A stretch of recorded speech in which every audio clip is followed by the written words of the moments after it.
we're beginning Chapter 24, Ebola, Kikwit, and the Solon Hot Zone Plague Connection of Emerging Viruses, AIDS and Ebola, Nature, Accident, or Intentional. While typing these final words, New York Times medical reporter Lawrence Altman broke the story about the 1995 Ebola outbreak in Kikwit, Zaire, an area about 200 miles north of the still militarized Angolan border.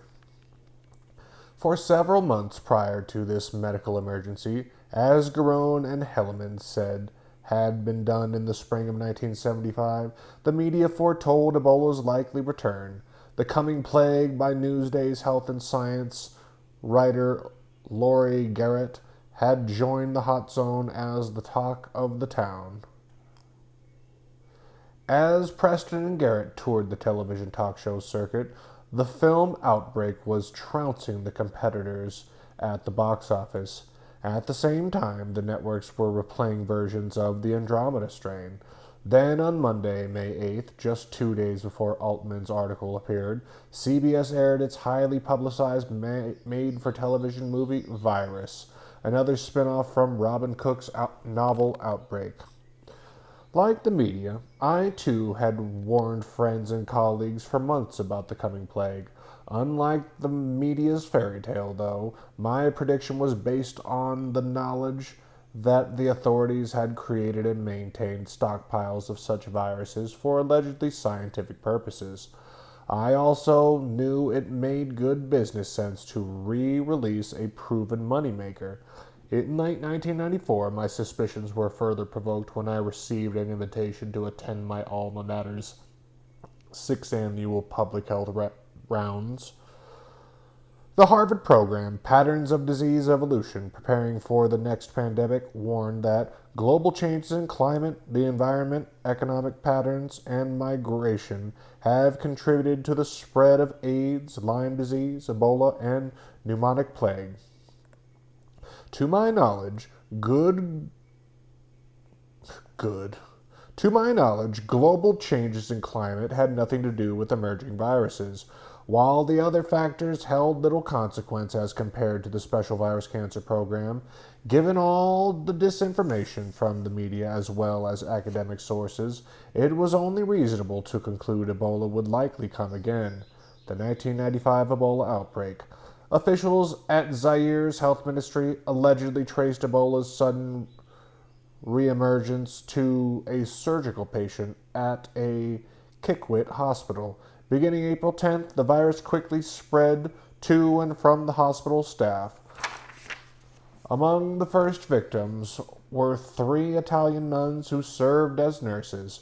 One traveled to Mosango for care and died there, but not before infecting at least 10 more medical staff. The virus ultimately reached several other areas, including Zaire's capital city, Kinshasa. Teams of experts were immediately dispatched from the WHO, the CDC, and the Institut Pasteur, according to Dr. James L. Leduc, a hemorrhagic fever specialist at the World Health Organization. Tissue samples from the victims, Leduc said, were initially sent to the Tropical Disease Institute in Antwerp, Belgium, but had to be forwarded to the CDC through the Belgian embassy because scientists there, unlike the 1970s, were no longer working on hemorrhagic viruses. Capitalizing on the opportunity to editorialize, Leduc said, it just shows the deteriorating capacity of the world to diagnose these diseases. Altman apparently agreed. The New York Times reported that Leduc's view was shared by a number of leading experts who, in recent years, have called attention to the threat from new and emerging viruses like Ebola and deplored the ability of laboratories to detect them. At the CDC, Altman wrote, where the blood samples arrived mid-Tuesday, Dr. Clarence J. Peters, an expert in hemorrhagic fever viruses, said in an interview, we're still in the stage of trying to read tea leaves from third-hand overseas reports. We don't know how long it will take to get an answer. It's like planting a garden. Sometimes everything comes up quickly, other times it takes longer. This was a fast-growing garden, however. The mystery virus was identified by television news reporter as Ebola oddly, even before such reports were officially confirmed. That night, Ted Koppel opened his special ABC's nighttime news report this way. Koppel, we are, it turns out, reasonably flexible about plagues.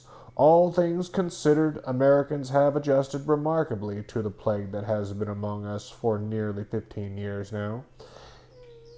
Is it the worst in the world these days? It is the worst in the world these days, but because we've become reasonably informed about how it passed on and how to avoid it.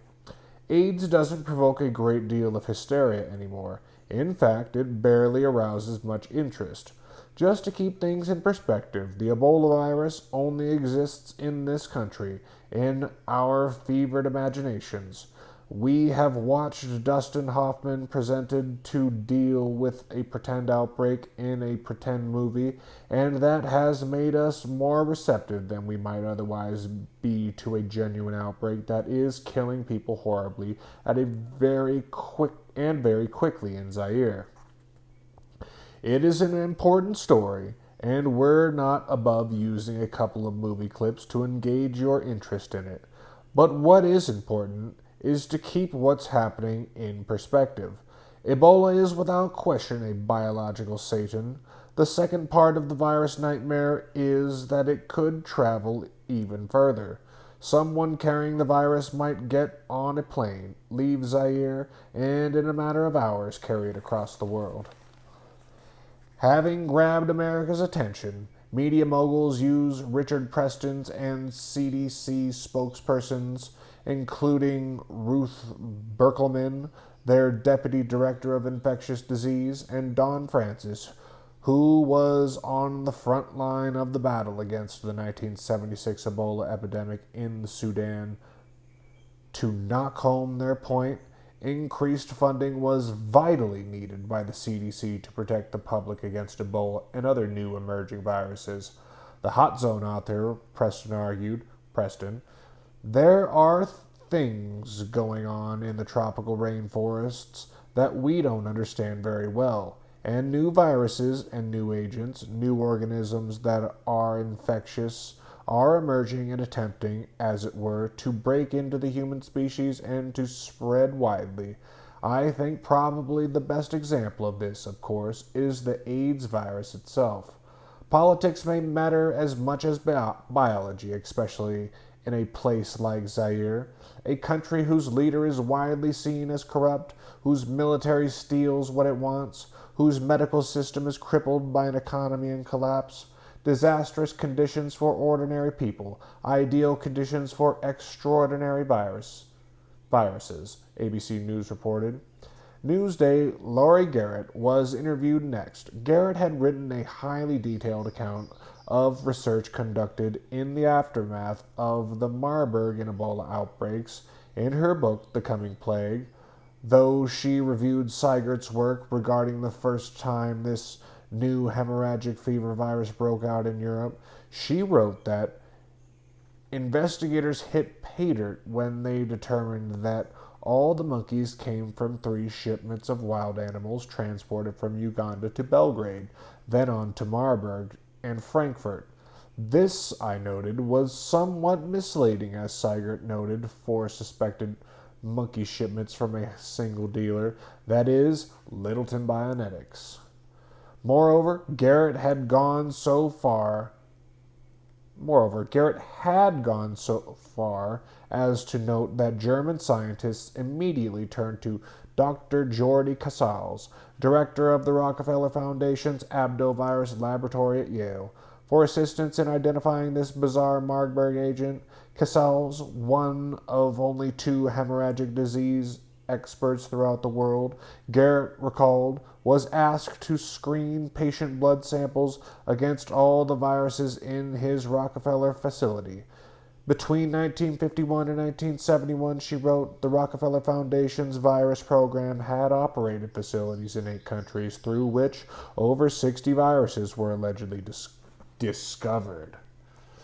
Yet, despite Garrett's detailed knowledge of such key researchers, their activities and those of their affiliate institutions, rather than stating the mass of circumstantial and scientific evidence showed, Ebola was apparently man-made.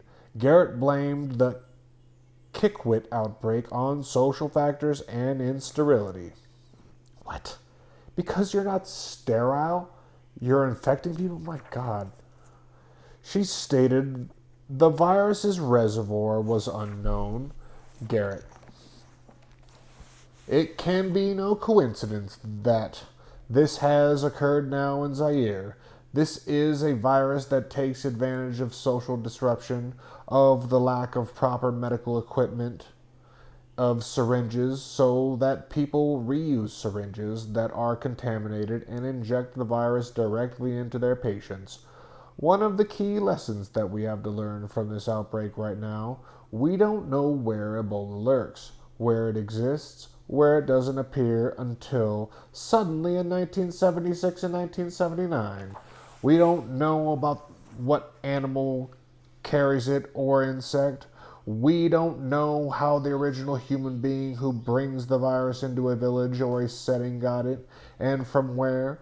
Unless we know the natural ecology of this organism, we can never predict when it will appear again.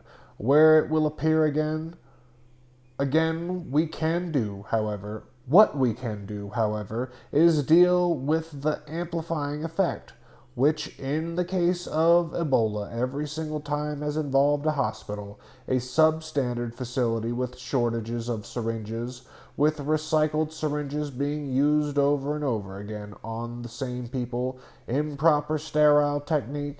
That's an amplifier. It takes that one individual who's infected, who got it from some animal that we don't know out of the rainforest, brought it into that hospital setting, and the hospital becomes this amplification system to magnify it into an epidemic.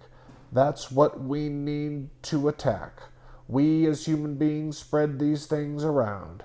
It's our incompetence, our idiocy, our inequities all over the world that are responsible for these things. And if we don't confront those issues, this is only one of many outbreaks, many epidemics we will see, and that will accelerate with time. Is that a threat? Coppel. But Dr. Berkelman, that's where we run into crossover between the medical problem and the political problem, because it's not always that easy, for example, for the World Health Organization to move into a country and say, here's what you've got to do in your hospitals, or even if a million new hypodermics are sent into a country like Zaire, likely as not, they'll end up on the black market rather than ending up in hospitals that Miss Garrett was talking about. Evading the question of political corruption and incompetence, Berkelman, like a well-trained media spokesman, replied, Berkelman, yes, but at the same time, the world has grown pretty complacent about infectious diseases. We do have some diseases that are targeted, but for the last few decades, we really have said, well, we've conquered smallpox and we're dealing with some of the others, and we really have not done what we could do, and we need to do more. And we have been working at the CDC to deal with the emerging infections that we have become complacent about, not only in the United States, but in other developed countries and developing countries. And the World Health Organization, even right now, is considering a resolution to say it's time that we really deal with the issue of these infectious diseases, that we haven't conquered them, that they're going to continue to evolve, and we have to deal with them, not only what is coming And we have to deal with not only what is coming, but what may reemerge and what may continue to be causing problems. What a coincidence, I thought, that the World Health Organization was just now considering a resolution to commit millions more into their infectious disease efforts. The outbreak, for that measure, was certainly well timed. Coppel then asked Francis, to what degree should this outbreak of Ebola be to wake up... Wait a minute. To what degree should this outbreak of Ebola be a wake-up call to the world at large? Francis responded, as did Berkelman, by lobbying for additional funding. Francis, I think it should be a very strong wake-up call to back up what Dr. Berkelman said. Despite all of the screams from Gingrich to slice government funding, we should be damned glad that Dr. Berkelman and her colleagues at the CDC have a team going off to Zaire and have a group of experts who can help the world.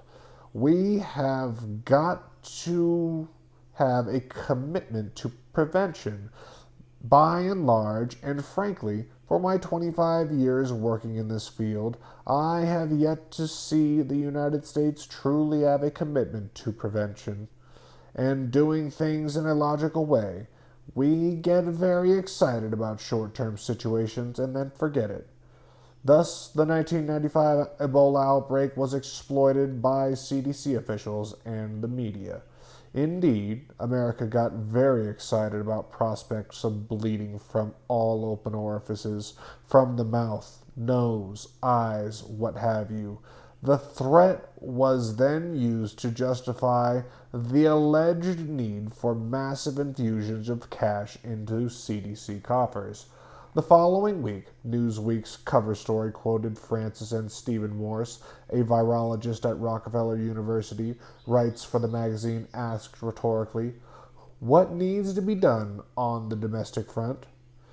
The Centers for Disease Control in Atlanta is this absolutely crackerjack government agency. It's one of a very few agencies in the federal government that really works.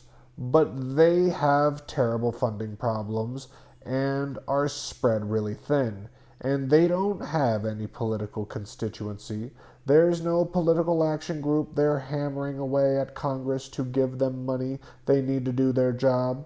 It's important because we are now linked biologically to the rest of the world. If Congress cuts the budget of the CDC, Congress is going to cut the throat of the American people. The same financial concerns were echoed in USA Today.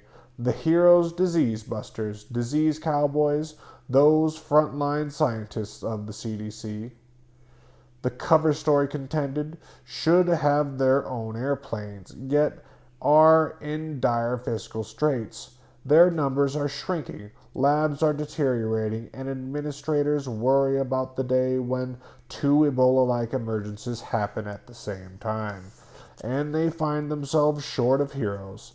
If Ebola showed up in other parts of Africa now, we'd be in trouble, said Dr. James Hughes, head of the CDC Division of Infectious Disease.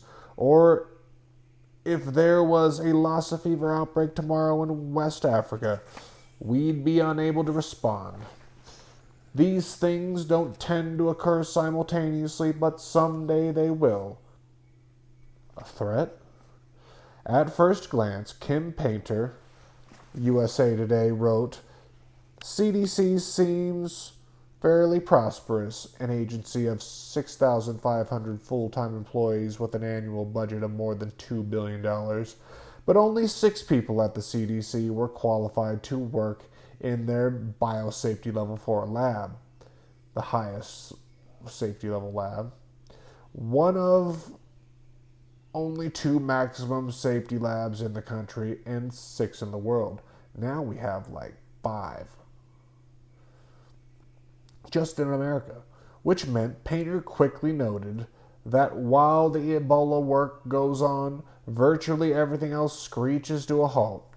Finally, Don Francis complained about the frugal atmosphere in which he conducted the 1976 Ebola investigation in Sudan. It's all low-budget stuff, he said. I think it's a shame. With an outbreak like this, they, CDC officials, should have their own damned airplanes. If we need to send 40 experts over to Zaire, we should be able to do it. Still, Painter lamented, those at the CDC weren't expecting such largesse anytime soon. In fact, they're hoping they won't lose some of the money Congress has already promised for this year. Oh, yeah, $2 billion. We need more. A pending bill at one point cut out $47 million of the agency was promised for a new lab building. It also cut half of the $5.3 million it was promised to invigorate its system for monitoring emerging infectious disease at the CDC, says needs $100 million to $125 million. In the latest version of the bill, the money for the lab building and more emerging disease program is intact. That didn't sound right. In the latest version of the bill, the money for the lab building and the emerging disease program is intact. That makes sense.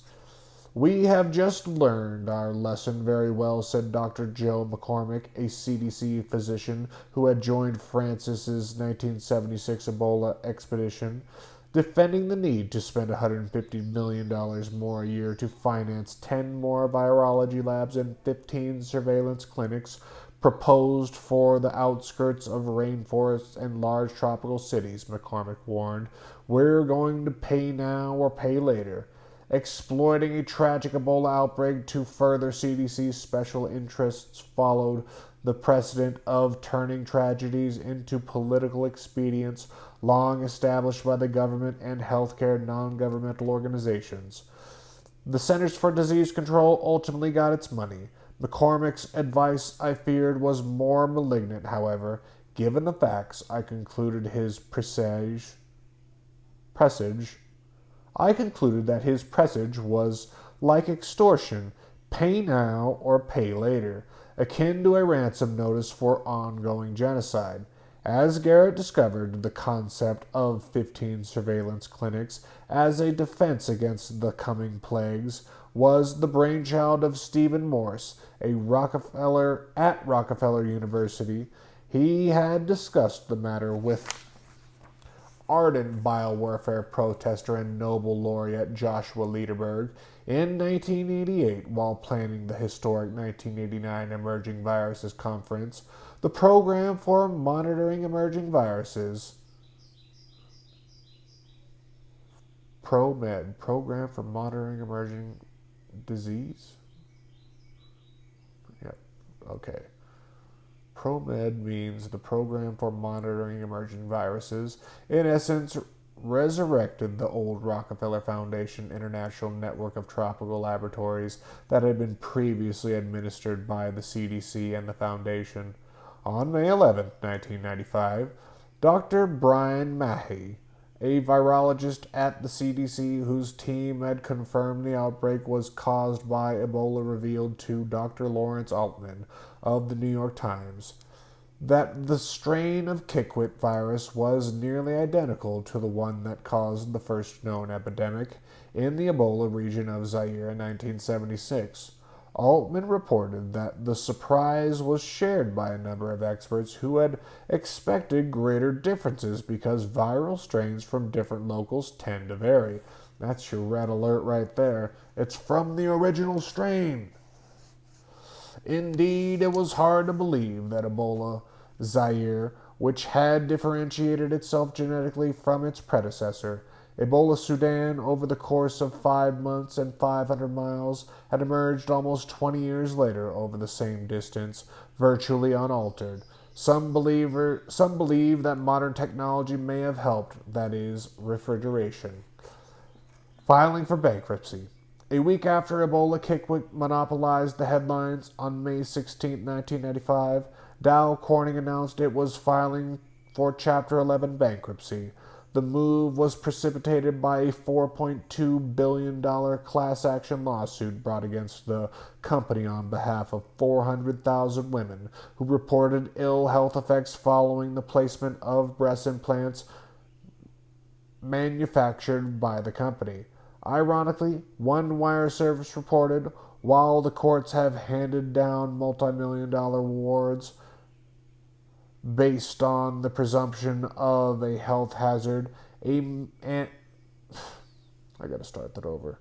Ironically, one Wired Service report, while the courts have handed down multi-million-dollar awards based on the presumption of a health hazard, major scientific studies now being completed have pointed to the opposite conclusion, that there is no evidence that breast implants are harmful. The media has gotten this information from Dow Corning's president, Richard A. Hazelton, who argued the need for placing liability in such matters on the shoulders of the American taxpayer. To do otherwise, he claimed, would endanger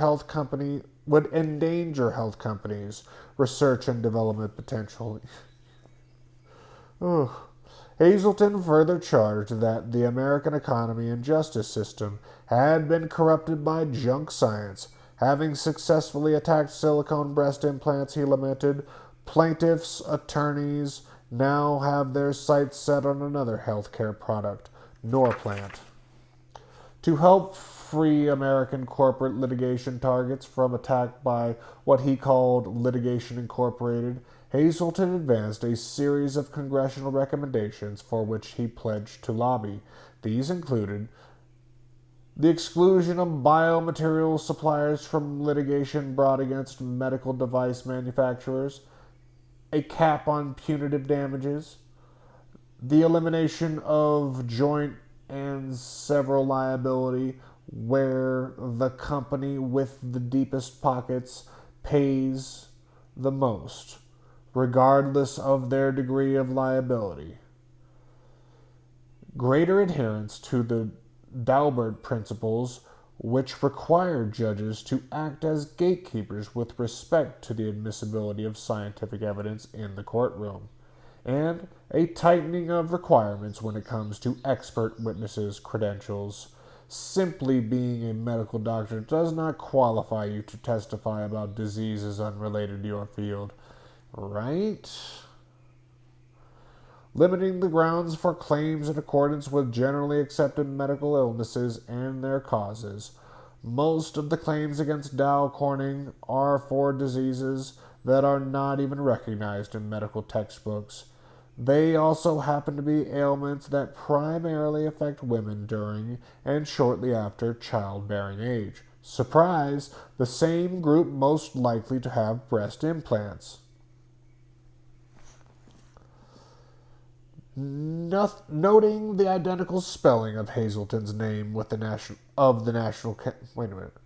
Noting the identical spelling of Hazelton's name with that of the National Cancer Institute and the United States. What did USAMRID mean? United States Allergies. No, I forgot. AMRID. We're figuring this out together. AMRID.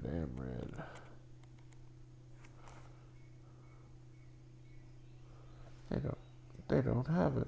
How dare you? You got an abbreviations page and you don't even... My goodness.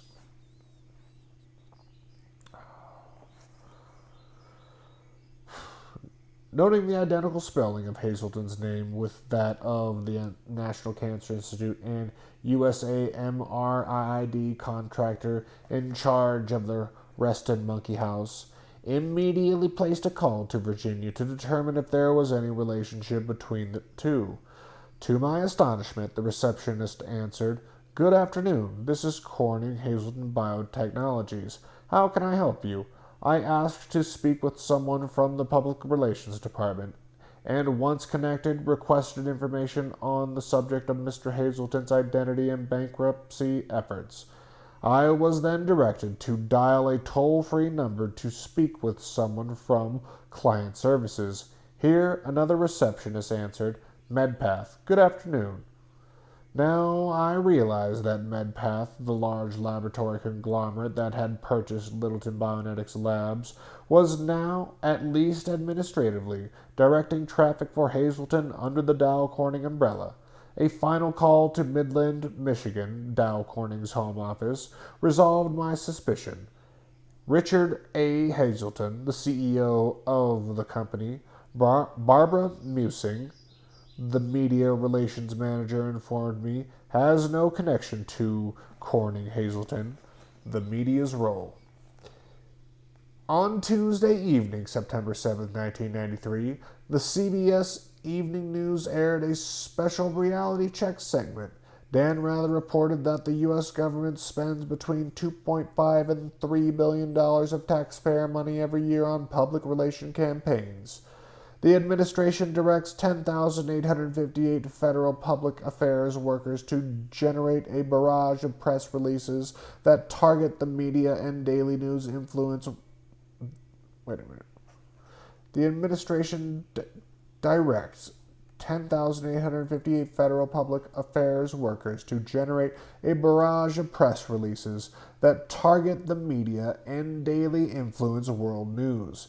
In essence, Rather reported, critics say too much taxpayer money is being spent by government to say nice things about itself. The previous year, during another CBS report on Watergate, the secret story Rather admitted publicly that much of what the news media broadcasts is censored by political bigwigs. Project Mockingbird. Through the CIA, FBI, and FCC, the CBS News anchormen reported politically correct positions are guarded and counterintelligence campaigns are continuously waged and won. Rather noted, for instance, that during the Nixon administration, the CIA had ways of influencing a lot of media people on the beat, either through their editors or publishers or through granting of favors. All the ways the guys, politicians from the country courthouses and city halls and state legislators do it, but in very sophisticated ways. Likewise, in Keeping America Uninformed, author Donna DeMack traced to... Likewise, in Keeping America Uninformed, author Donna DeMack traced the demise of America's free press largely to the FBI and CIA again during this same period in history, DeMack wrote. Richard Nixon, for example, for whom journalists were a persistent headache, eventually had intelligence agents wiretapping reports, telephone lines, opening their mail, and raiding press offices. Such measures were believed to have ended when Nixon left office. However, the Reagan administration also authorized FBI and CIA to search newsrooms and institute a stream of ad hoc restrictions. It was primarily interested in designing laws and regulations that would outlast the administration and reposition the media as a subordinate source of information about the actions of government. According to the Church Committee, by February 1976, 50 American journalists were working for the CIA. Carl Bernstein wrote for Rolling Stone that according to CIA documents, more than 400 American journalists in the past 25 years have secretly carried out assignments for the CIA. Such efforts, wrote Bernstein, contributed to the distortion of news at home as well as abroad. The authors of Covert Action Informed Bulletin added, the CIA has at various times owned or subsidized more than 50 newspapers, news service radio stations, periodicals, and other communications entities, sometimes in the United States but mostly overseas. Another dozen foreign-based news organizations, not CIA-financed, were infiltrated and paid by CIA agents. Nearly a dozen American publishing houses, including some of the most prominent names in the industry, have printed at least a score of more than 250 English-language books financed or produced by the CIA since the early 1950s, in many cases without being aware of the agency involvement. A substantial number of bogus news stories planted abroad were published as genuine in the United States, a phenomenon the CIA calls blowback, replay, or domestic fallout. Other times, news stories and headlines are tweaked or distorted just enough for damage control. Such was the case when USA Today carried a special report entitled Doctor Ties Gulf War Illness to Anti-Chemical Pills. The brief report on page 6 came as Pentagon officials openly denied a common cause for Gulf War syndrome: the headaches, chronic fatigue, nausea, and other symptoms that as many as 50,000 Desert Storm veterans experienced in the aftermath of the war. A, yeah, so if Gulf War syndrome, if it was really like a disease or something, that means the people that lived in the area would have Gulf War syndrome. No, only the armies that vaccinated themselves, the Americans, the European, the English and Australians were known to vaccinate all their fighters, all their soldiers with these anthrax shots and all this other stuff. And they were the only people that got this Gulf War syndrome, the only people that took vaccines. Where were we? A brief one-line disclosure by the principal investigator, Scottish scientist Gorgon Jamal, noted the most likely cause of the syndrome were vaccinations and not pills. Days later, an esteemed American cancer researcher, Dr. Garth Nicholson, chairman of the Department of Tumor Biology at the University of Texas, M.D. Anderson Cancer Center, made headlines in the National Enquirer for a different reason. For months, he had tried to gain media attention regarding his discovery that more than half of chronic fatigue immune dysfunction syndrome, CFIDS, chronic fatigue immune deficiency syndrome, patients were infected by a variant of a common germ known as Mycoplasma fermentans. His letter to the editor of the Journal of the American Medical Association and a lengthy article in the Journal of Occupational and Environmental Medicine included the discovery that about 80% of these people were helped by taking an inexpensive antibiotic, doxycycline. More astonishing, however, was his finding that the microbe's strength and insidious behavior was associated with a special gene identical to the one that codes for HIV's outer envelope. His conclusion? The organism was undoubtedly developed in a lab and most likely transmitted, once again, accidentally or intentionally, through the vaccines administered to the soldiers. Within days, however, major television networks responded by broadcasting alternative conclusions reached by other scientists. Incredibly, from the University of Texas, where Nicholson was suddenly being pressured to leave his tenured post, their studies, funded suspiciously by Ross Perot, showed that chickens injected with the chemicals given to Gulf War soldiers to prevent infections were weakened by the drug interactions. "What does it all mean?" asked investigative reporter Bill Schaap, a longtime CIA observer.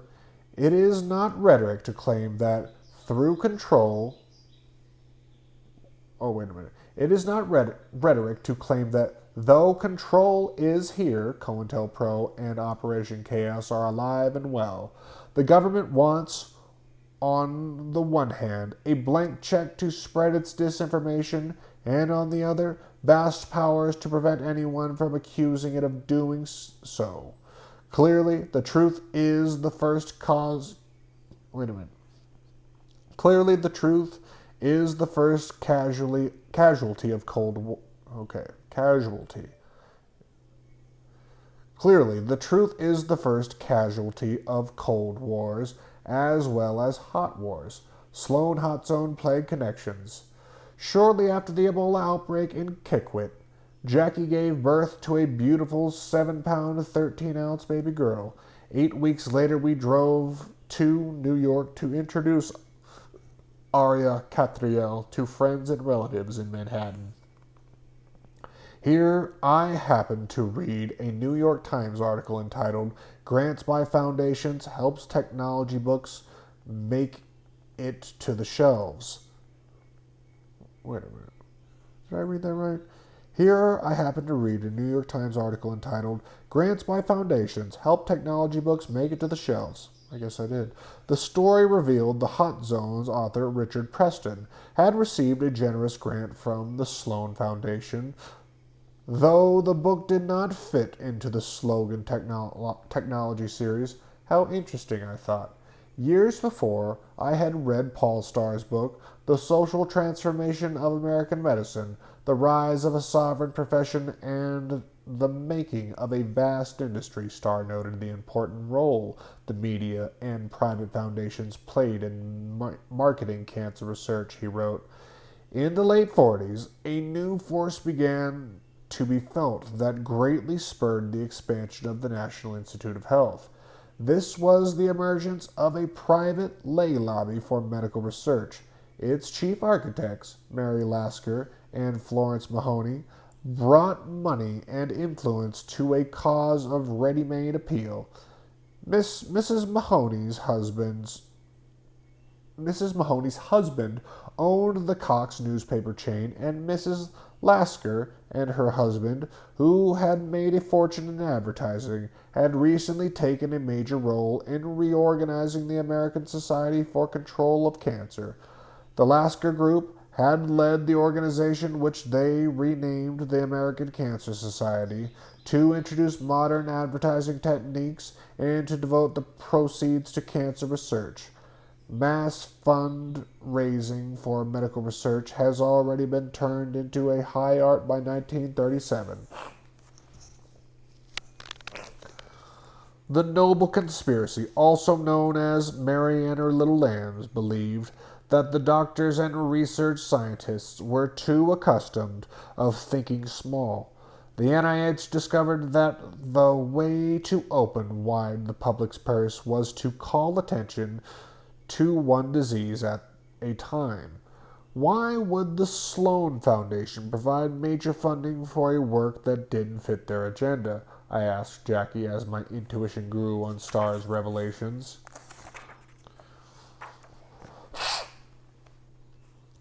A search through Sloan's Foundation annual reports on file in Manhattan's New York Public Library revealed 9 ghastly incriminating reasons that, most incredibly, tied all the elements of my investigation together. The Sloan Foundation. 1. Reported black educational initiatives consistent with COINTELPRO Black Nationalist Hate Group campaign. 2. Administered mass media public persuasion experiments completely consistent with the CIA's Project MKUltra, efforts to develop brainwashing technologies and drugs to affect large populations. 3. Funded much of the earliest cancer research involving the genetic engineering of mutant viruses. 4. Began major funding of the National Academy of Sciences Cold Spring Harbor Laboratory for neuroscience and molecular genetics research, the Salk Institute for Viral Research, and the Scientists' Institute for Public Information between 1968 and 1970. Funded population-controlled studies by Planned Parenthood World Population, New York, New York. Funded the Community Blood Council of Greater New York Incorporated, the Council of Doctors who established the infamous New York City Blood Bank. 7.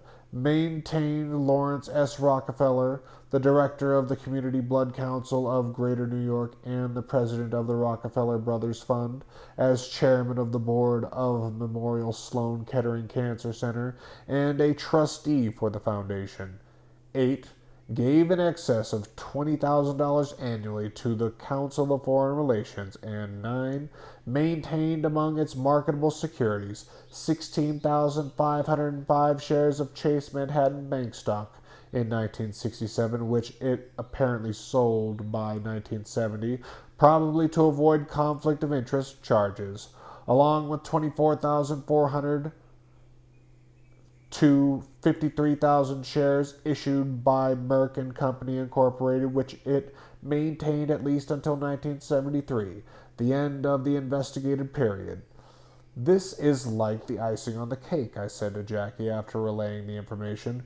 "No wonder they funded the Hot Zone." I later learned that Laurie Garrett was also subsidized by the Alfred P. Sloan Foundation during her writing of The Coming Plague. Background on Sloan.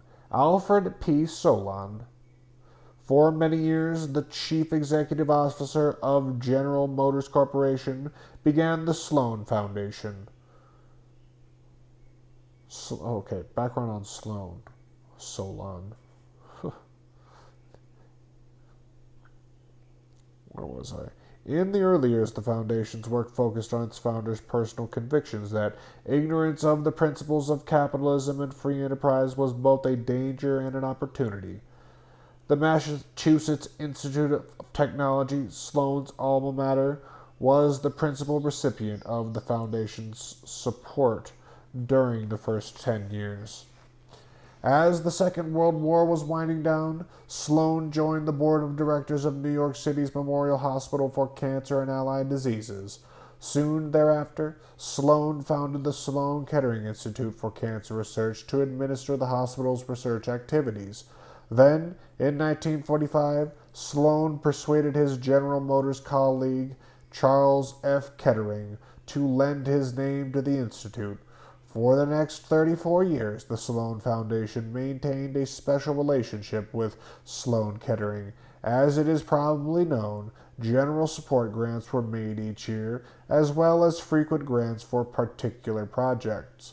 Today, Sloan-Kettering, the official name is now Memorial Sloan-Kettering Cancer Center, is the largest private institution in the world for the treatment of cancer and for cancer-centered research and training. Its operating budget in 1980 was $183 million, of which $44 million was spent on research and training. Their 1967 through 1973 annual reports documents of the Foundation's activities and orientation. Besides the organization's heavy investment in genetic engineering and cancer research between 1969 and 1979, 4 particular programs were implemented and completed. 1 to increase the number of minority students in medicine and management, 1 to support experimental work in educational technology, 1 to establish the new discipline of neuroscience, and 1 to increase the number of minority students in engineering. By the early 1980s, the Foundation's principal scientific focus under the neuroscience umbrella became mass persuasion technologies. The program in cognitive science was a pure research program focused on problems of understanding human mental processes. Financial aid during this program went to support highly interdisciplinary research in psychology, linguistics, neuroscience, philosophy, anthropology, and computer science. Discoveries made during this program laid the foundation for later work that focused on management education, or public management, as it was called, explained in the Greenwood Encyclopedia of American Institutions. The Foundation's concept of public management involved the analysis of public problems and the management of government in an effort to solve those problems. Apparently, this work was initiated as the Foundation's response to Nixon's administration national security concerns. The rising tide of racial violence and anti-war protests weighed heavy on the minds of the Foundation's leaders. As Kissinger took control of the National Security Council and the Central Intelligence Agency and the Federal Bureau of Investigation and COINTELPRO, Sloan Foundation activities reflected such adjustments. Everett Case, then the Foundation's president, articulated the seriousness of the times and needed the Foundation to respond accordingly.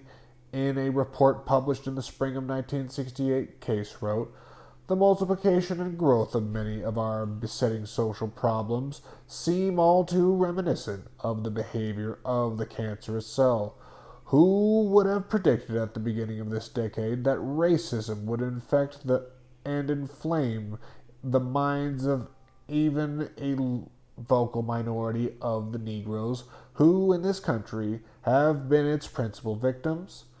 Who would have foretold the rise in resort to violence not only among the swelling ranks of criminals, but also as a means of social protest and even as a weapon of dissent? Case's next paragraphs were most enlightening. More effective techniques for the control of population growth are at hand. The genetic code has been deciphered, and elements of DNA can now be made synthetically. So, too, the hundreds of young scientists who have earned Sloan fellowships in basic research have made important contributions to our understanding of both macrocosm and the microcosm.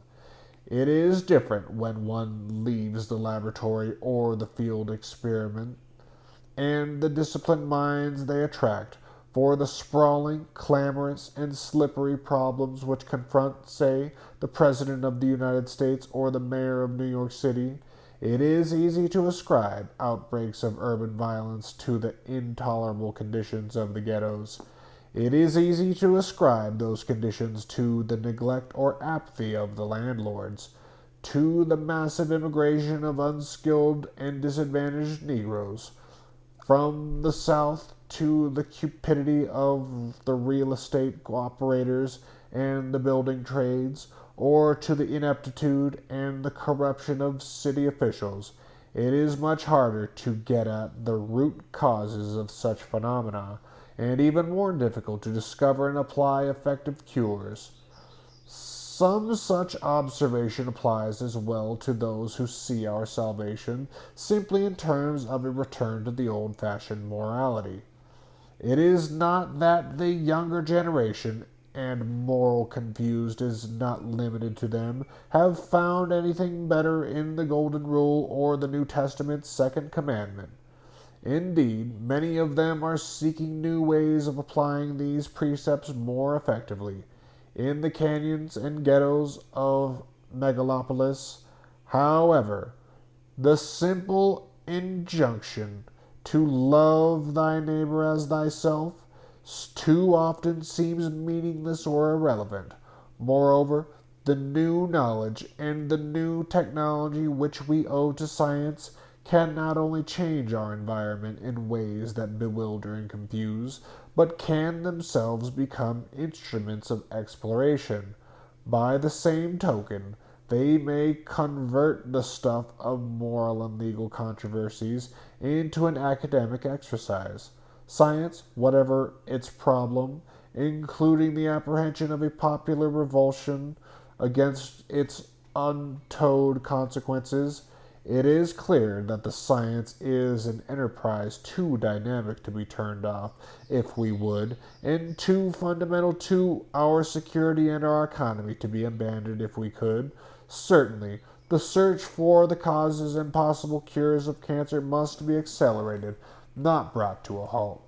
Together with technology, engineering, and management, moreover, science has an indispensable role to play in any effective assault society may launch upon the stubborn complexities of our urban problems. It just smells like eugenics, doesn't it? The Sloan Foundation thus implemented grant programs consistent with the COINTELPRO Black Nationalist Hate Groups campaign to dissuade Black America against violent revolution, and redefined their resources for public management. Undoubtedly, they fulfilled their founders' goal to take advantage of the people's ignorance of the principles of capitalism and free enterprise, and the military, medical, industrial opportunities that presented themselves in genetic engineering, cancer research, and population control. And that's it for today. We will do Chapter 25, The Smoking Gun, and conclusions tomorrow.